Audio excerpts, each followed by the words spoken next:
இந்த அசிங்கம் தேவையாக்கா சொல்லு, இந்த அசிங்கம் தேவையா? சத்தம் கட்டாம கடக்கவே மாட்டியாக்கா? உனக்கு தான் டாஸ்கே விளையாட வராதுல்ல. அப்ப சத்தம் கட்டாம ஒரு ஓரத்துல உட்கார்ந்து எப்பவும் போல ஒப்பாரி வைக்கிறத விட்டுட்டு நான் டாஸ்க் ஆட போறேன், கத்தி எடுத்து குத்த போறேன்னு சொல்லி போய் மாட்டிக்கிட்டு சபரி கேவலப்படுத்தி விட்டுட்டான். அந்த கேவலப்படுத்தினப்பவும் அதை சமாளிக்கிறதுக்கு இல்ல நான் கத்தியை குத்திட்டேன் நீ பார்க்கவே இல்லை போயின்னு சொல்லிட்டு அதுல ஒரு சமாளிக்க ட்ரை பண்ணி அப்புறம் பிக் பாஸ் மேல இருந்து இறங்கி வந்து விஜய் பாரு நீங்க அவுட், சபரி அவர்கள் நீங்க குத்தும் போது பார்த்துட்டாங்கன்னு சொல்லி அதுக்கப்புறம் அதை சமாளிக்கிறதுக்கு சிரிச்சு மலிப்பி நான் வேணுக்குனே தான் குத்துறேன், அது எனக்கு தெரியும் சபரி பார்த்துறான்னு, இருந்தாலும் நான் கேம் ஆடணும்னு குத்துனேன். எதுக்கு? நமக்கு தான் வராத, நமக்கு வர்ற ஒரே ஒரு விஷயம் வன்மத்தை கக்கிறது, விஷத்தை கக்கிறது. அதை மட்டும் பண்ணிட்டு போக வேண்டியதானங்க. அதை விட்டு தேவையில்லாம அசிங்கப்பட்டுட்டு நம்ம நினைச்ச மாதிரியே இந்த கேப்டன்சி டாஸ்க்ல கத்தியை தான் குத்தணும் ப்ரோ. பட் எப்படி வச்சிருக்காங்கன்னா, இதையும் நம்ம பேசியிருந்தோம், கத்தி 3 கத்தி ஒருத்தவங்க மேல குத்துனா ஒரு நபர் அவுட், அது ஓகே தான். பட் எப்படி குத்தணும், என்ன மாதிரி குத்தணும், குத்திட்டு பிக் பாஸ்டர் சொல்லணுமா, என்ன மாதிரி இதை வச்சிருக்காங்கன்னு சொல்லி ஒரு கொஸ்டின் வச்சிருந்தோம். எப்படி வச்சிருக்காங்கன்னா, ஒருத்தர் எத்தனை தடவை வேணா கத்தி குத்தலாம், ஆனா நீங்க கத்தி குத்தும் போது யார் மேல கொண்டு அந்த குத்துறீங்களோ அப்படி குத்தும் போது இந்த பொம்மையில இருக்கவங்க உங்களை பார்த்துட்டாங்கன்னா நீங்க அவுட். அதுக்கப்புறம் உங்களால அந்த கத்தியை கையில எடுக்கவே முடியாது, நீங்க யாரையுமே குத்த முடியாது. ஆனா நீங்க குத்தும் போது அவங்க பார்க்கலனா ஒரு கத்தி ஆட் ஆயிரும். ஓகேவா? ஒரு நபருக்கு 3 கத்தி விழுந்துட்டுனா அந்த நபர் அவுட் ஆயிடுவாங்க. அந்த வகையில நீங்க எத்தனை கத்தி வேணா குத்திக்கலாம், ஆனா நீங்க மாற்ற வரத்திக்கு ஃபர்ஸ்டே மாட்டிட்டீங்கன்னா அதுக்கப்புறம் உங்களால கத்தியை எடுக்கவே முடியாது. ஓகேவா? இதுதான் டாஸ்கா வச்சிருக்காங்க. இது டாஸ்க்னு வீட்டுக்குள்ள எல்லாருமே ஒவ்வொரு இடத்தவே பிடிச்சிக்கிட்டாங்க.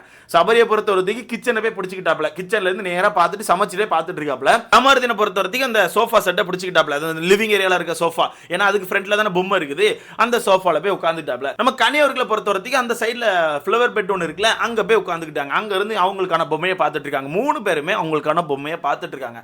பட் இங்க கனியவர்களுக்கு அந்த அன்பு கேங் எல்லாமே ஓரளவு கொஞ்சம் சப்போர்ட் கொடுக்குறாங்க. சப்போர்ட் மீன்ஸ் எப்படின்னா அவங்களை எங்கேஜிங்காக வைக்கணும், அந்த இதை ஃபோக்கஸ் பண்ண வைக்கணும்னு சொல்லிட்டு சுற்றி பக்கத்தில் உட்காந்து பேசிட்டு எங்கேஜ் பண்ணிட்டு இருக்காங்க. சபரியை பொறுத்தவரைக்கு அவர் யாரோட உதவியும் கேட்கல, அவர் கிச்சன்லேருந்து டேரெக்டாக பார்த்துட்டே இருக்கார், அவ்வளோதான். அவர் வேற எதுவுமே பண்ணல. ஆனால் நம்ம கமாருதீன் இருக்காப்புல, கமாருதீனுக்கு ஏகப்பட்ட சப்போர்ட். ஒரு சைடு அரோரா சப்போர்ட் கொடுக்குறாங்க, இன்னொரு சைடு கலையரசனே, இன்னொரு சைடு நம்ம விஜய் பாரு, இன்னொரு சைடு வினோத் அப்படின்னு சொல்லிட்டு அவருக்கு ஒரு மிகப்பெரிய சப்போர்ட் இருக்கு. அந்த சப்போர்ட் எல்லாமே அப்படி சுத்தி வந்துட்டே இருக்கு. கேப் கிடைக்கிற இடத்துல யாருக்கா ஒன்று குத்திடலாம்னு சொல்லி பார்த்துட்டு இருக்காங்க.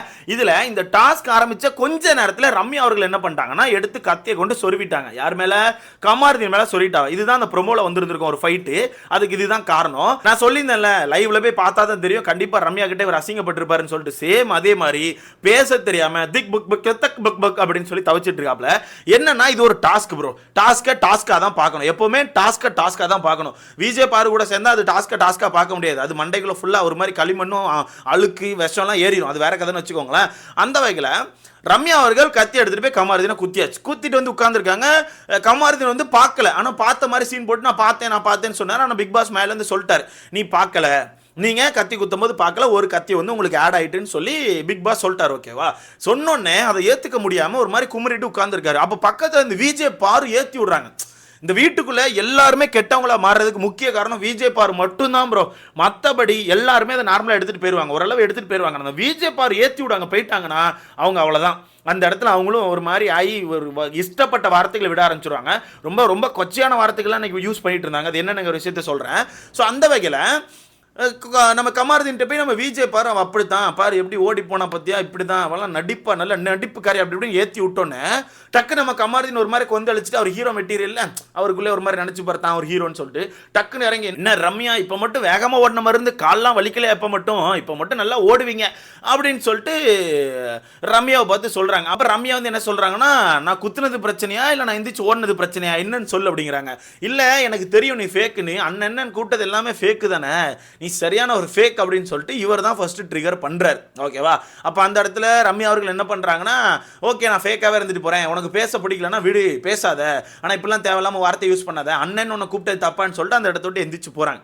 போறவங்க கிச்சன் பக்கத்துல போய் நின்று என்ன சொல்றாங்கன்னா, நான் அவரை வந்து அண்ணன் கூப்பிட்டது தான் தப்பா, எப்படி நான் வந்து அவர் அண்ணன் கூப்பிட்டா தான் அவருக்கு பிரச்சனையா, அவர் அண்ணன் கூப்பிட்டதுக்கு என்னென்ன செருப்படுத்து அடிச்சுக்கணும்னு சொல்லிட்டு ஒரு வார்த்தையை யூஸ் பண்றாங்க. அது அப்போ என்ன யூஸ் பண்றாங்க, அவங்க செருப்படுத்து அவங்களே அடிச்சுக்கணும்னு சொல்லி தான் யூஸ் பண்றாங்க. ஓகேவா? பட் நம்ம கமாருதீனை பொறுத்தவரைக்கு அவர் அங்க உட்கார்ந்துட்டு ஏதோ கேட்டுட்டு காதுல தப்பா வாங்கிடோ என்ன பேசுற இங்க வா யோய்னு வார்த்தையை விடுறாரு. அப்ப அங்க இருந்து ரம்யா பிச்சு பிடிங்க, என்ன யோய் என்ன அப்படின்னு சொல்லி வராங்க. என்ன செருப்பு கிருப்புன்னு பேசுற, செருப்பு கிருப்புன்னு நான் உன்ன பேசலனா, செருப்பு நான் என்ன பத்தி பேசினேன், உன்னை பத்தி நான் எதுவுமே பேசலன்னா அப்பமா அண்ணன் தான் பேசிட்டு இருக்காங்க. பட் இவர் சீன் போட ட்ரை பண்ணி நீ ஃபேக்கு தான், அண்ணன் கூப்பிட்டதெல்லாம் ஃபேக்கு தான், நீ ஃபேக்காக கூப்பிட்ட மாதிரி தான் எனக்கு தோணுதுன்னு சொல்லிட்டு வேணும் ட்ரிகர் பண்ணுறாரு. இது காரணம் யார்? ஃபுல்லாகவே பாரு தான். அவங்க ஏற்றி விட்டு போயிட்டாங்க, இவர் உட்காந்து ஆடிட்டு இருக்காரு. அப்போ அந்த பொண்ணு வச்சு செஞ்சுட்டு, என்ன அண்ணன் உன்னை கூப்பிட்டு ஃபேக், உன்ட்ட ஃபேக்காக நடிச்சு எனக்கு என்ன கிடைக்க போகுது, உன்ட்ட நடிச்சு எனக்கு என்ன கிடைக்க போகுது, நீ யார் எனக்குன்னு சொல்லிட்டு வச்சு செஞ்சுட்டாங்க. அப்போ இவர் பேச தெரியாமல், இல்லை நீ ஃபேக்காக தான் பண்ண, இப்படி குத்துன பார்த்தியா, எனக்கு தெரியும் நீ ஒரு ஃபேக்குன்னு, நீ ஒரு எப்படிப்பட்ட ஃபேக்குன்னு எனக்கு தெரியும், என்கிட்டலாம் இந்த மாதிரி பேசுகிற வச்சுக்காத ஒன்று ரம்யா வச்சு செஞ்சுட்டு, நான் உன்னை செருப்பை கழட்டி அடிக்கணும்னு சொல்லவே இல்லை, நான் என்ன நானே சொல்லிக்கிட்டேன். ஏன்னா நீ அப்படி சொன்னல, நான் உன் அண்ணன் கூப்பிட்டது ஃபேக்குன்னு, அதனால நான் என்ன நானே அடிச்சுக்கணும்னு சொன்னேன், தேவையில்லாமல் பேசுகிற வச்சுக்காதன்னு சொல்லிட்டு பயங்கரமாக அந்த பொண்ணு சண்டைக்கு போயிடுச்சு. அப்போ அந்த பொண்ணை கூட்டிட்டு போயிட்டாங்க. கூட்டிட்டு போனோன்னே திருப்பி நம்ம கமாருதின் எப்பவும் போல ஒரு சீனை கிரியேட் பண்ணுறாரு. என்னன்னா, விஜய் பாரு இந்த பக்கம் அரோரா ரெண்டு பேரும் உட்கார வச்சுட்டு செஞ்சுட்டேன்ல, ரம்யா ஓட விட்டேன், நான் பேசின பேச்சு தெரிச்சுட்டா, நம்மகிட்டலாம் வச்சுக்க முடியாது, நம்மளாம் அந்த மாதிரி ஆள். அப்படி அப்பாடி அப்பா, ஏன்னா நீ சத்தியமா ஒரு ஜோக்கர் தானே, நீ ஜோக்கருங்கிறத நிரூபிச்சுக்கிட்டே இருக்க. அந்த பொண்ணு நேருக்கு நேரம் நிற்கும் போது பேச முடியல, நேருக்கு நேரம் நிற்கும் போது போ போ அப்படின்னு உட்காந்தாச்சு. ஓகேவா? அந்த பொண்ணு கடந்து போனதுக்கு அப்புறம் செருப்பு கருப்புலாம் பேசுறா, நல்லா செஞ்சு விட்டேன், அலறிட்டால ஓடிட்டால அப்படிங்காரு. லைவ்ல அப்பெல்லாம் ஒண்ணுமே நடக்கல, நானும் பார்த்துட்டு தானே இருந்தேன். அந்த பொண்ணு எனக்கு தெரிஞ்சு ஒன்றை தான் அடிச்சு ஓட விட்டுச்சு, நீ தான் பக் பக்குன்னு கீழே உட்காந்த. அந்த பொண்ணை எல்லாரும் தரதரம் இழுத்துட்டு தான் போனாங்க. எல்லா அசிங்கத்தையும் வாங்கிட்டு அதில் நம்மளாம் செஞ்சிட்டோம்ல மரண மாசில் ஆஹான்னு ஒரு படம் வேற. இதில் பெரிய சிரிப்பணி தெரியுமா, இந்த சண்டை நடந்துட்டு இருக்கும்போது கேப்பில் நம்ம விஜய் பார்வர்கள் இருக்காங்கல்ல, அவங்க ஓடி போய் சபரி மேலே ஒரு குத்து சஜக் அப்படின்னு. அந்த குத்தை பார்த்தோன்னே எனக்கு எப்படி இருந்து தெரியுமா, ஒரு படத்தில் ஒரு காமெடி, அவரா ஐயோ மோசமான ஆளாச்சு அப்படின்னு மாதிரி இந்த வாழைப்பழத்தை வச்சு சொருவிட்டு ஓடுவார்ல, அதே மாதிரி தான் லிட்ரலி அதே மாதிரி நம்ம அக்கா வேகமாக கொண்டு கத்தியை சொருவிட்டு ஏன்னு சீன் போட்டுட்டு இருக்காங்க, பயங்கர சீனு. அப்போங்க சபரி சொருவும் போதே பார்த்துட்டான், சபரி சொருவனை ஒரு செகண்டில் பார்த்துட்டு பாரு நான் அவனை பார்த்துட்டேன் அப்படின்னு வச்சு உடனே பாரு ஒத்துக்கவே இல்லை. நோ நீ பார்க்கல ஆம் வேன் நீ பார்க்கலன்னு சொல்லிட்டு பயங்கர கத்து.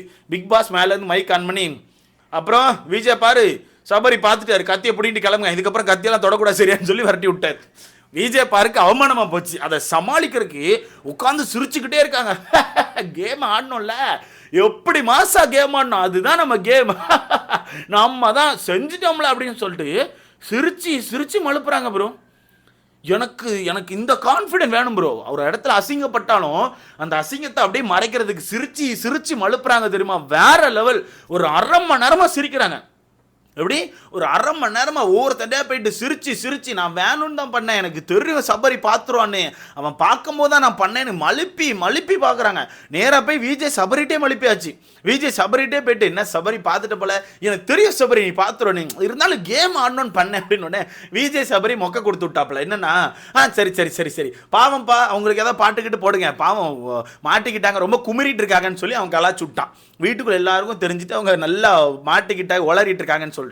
இருந்தாலும் விஜய் பாரு அவங்க இதை விட்டு கொடுக்க முடியல, நான் வேணுக்குனே தான் பண்ணேன்னு சொல்லி சமாளிச்சுட்டு இருக்காங்க. இதில் கமாருதீன் ஒரு ஸ்கெட்ச் போடுறாப்புல, அப்படியே உட்காந்துருக்க மாதிரி உட்காந்து டக்குன்னு எந்திரிச்சு போய் குத்திரலான்னு சொல்லிட்டு.